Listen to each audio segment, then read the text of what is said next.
With an open mind. Dhamma Talks by Sayadaw Jhaneyya. Dhamma Talk 3, The Noble Dhamma of the Buddha. A Christian missionary school in the US invited Sitagu Sayadaw to give a talk. The preacher who invited the Sayadaw always carried the Dhammapada and used it to give talks based on the essence of the Dhamma contained therein. The Dhammapada text is one of the most popular and favorite books in the world. Its effectiveness has had a great impact on Buddhists and non-Buddhists alike. The Dhamma contains universal truths. It never becomes wrong or outdated. It was taught by the most noble being and the wisest person on earth. If we follow it, we can solve human problems and sufferings for ourselves and others. If defilements arise and you are able to contemplate them, simply contemplate them. If you cannot overcome them, then reflect on or recollect the Dhamma. The benefits of Dhamma practice are: in this life, overcoming sorrow and lamentation, freedom from painful states, apayas, arrival at good destinations, sugati, great knowledge and discernment, enabling realization of both path and fruit. Here, he is encouraging people to learn everything that supports the practice, and to choose any meditation system that suits one's character. Yogis should often listen to teachings on ways of contemplation that lead to correct practice. Noting relates to perception, sana, and mindfulness, sati, while observing relates to discernment, panna. When both are developed together, they support right understanding and progress in practice. In the beginning, the practice progresses through sati and panna, with much noting and knowing of the nature of phenomena, which leads to discernment. We have to live our lives in order to gain merits, kusala dhammas, general knowledge of the Dhamma, and insight knowledge. For success in any task, the following are necessary. One must have noble desire, chanda. Here, compassion and discernment are important factors. One needs knowledge based on critical analysis. The ways of doing things must be right. If we rely on karma as parents, the Burmese expressions kam mother and kam father, there is no safety in samsara. Note: this reflects the view commonly held by many Buddhists. It is very sad that most people know karma only superficially, although it is profound and complex. Therefore, their faith in karma is weaker than their faith in outside powers, such as deities or bodhisattvas. As a result, they believe in and rely on wrong practices and superstitions.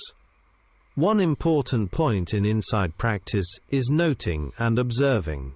Noting develops sati and samadhi, while observing develops discernment, panna. Noting and focusing on the object develops insight.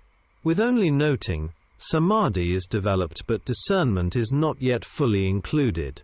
When samadhi develops further, the yogi begins to know the sabhava lakkhana, the intrinsic characteristics of mind and matter, and later, discerns anicca. Asking yogis to practice noting and centering on the object is to help them know the nature of paramattha dhammas. In both noting and observing, noting is often more tedious. For example, try to note the entire process of eating food. Most people eat with moha all the time, deceived by defilements such as lobha. Thus, they only know gratification, asada, sukha, and not its danger, adinava, dukkha. Ledi Sayadaw taught that every worldly pleasure, sukha, is oppressive, surrounded by two kinds of dukkha, before and after. One can find this out for oneself through daily life experience.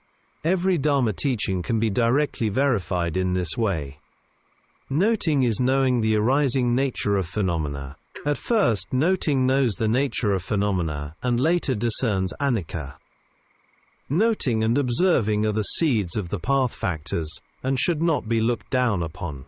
He mentioned stories of some children who practiced the Mahasi system, and could describe their direct experiences in simple ways, despite having no knowledge of books, similar to Sun Lun's Sayadaw. When monks tested them, they were able to enter fruition states. According to Ledi Sayadaw, in the time of the Buddha there were more lay people who became Aryas than monks through Satipatthana meditation, that is, Sukha Vipassana. In Samatha Vipassana, there were more monks than lay people. There were also more divine beings who became Aryans than humans. The discernment of anicca in feeling is seeing pain as arising and vanishing. When this process continues, gaps appear between experiences, therefore yogis can bear pain. For example, pain arises, it is noted and observed, and then it vanishes. In samatha practice for jhanas, when the body becomes tired or painful, yogis may change posture. However, in insight practice, yogis practice patience and endurance.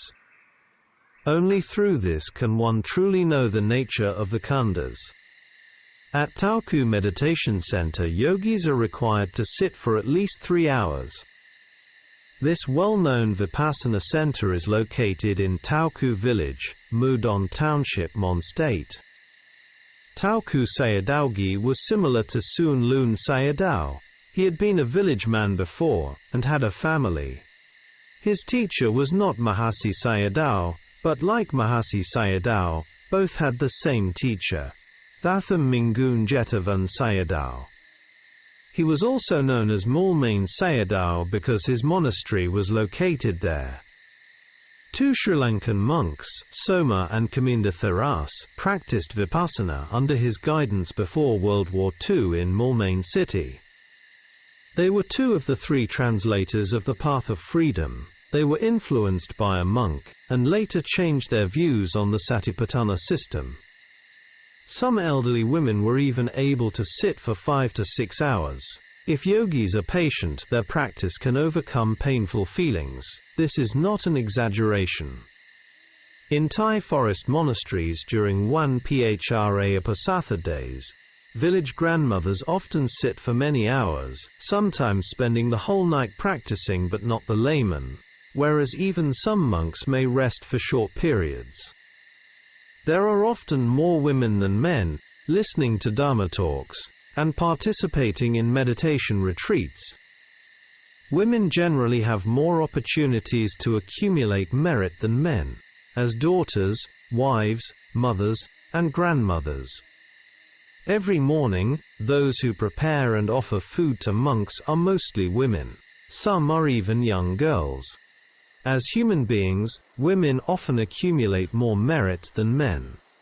This may be one of the main reasons why there are more female devatas than male devatas in heaven.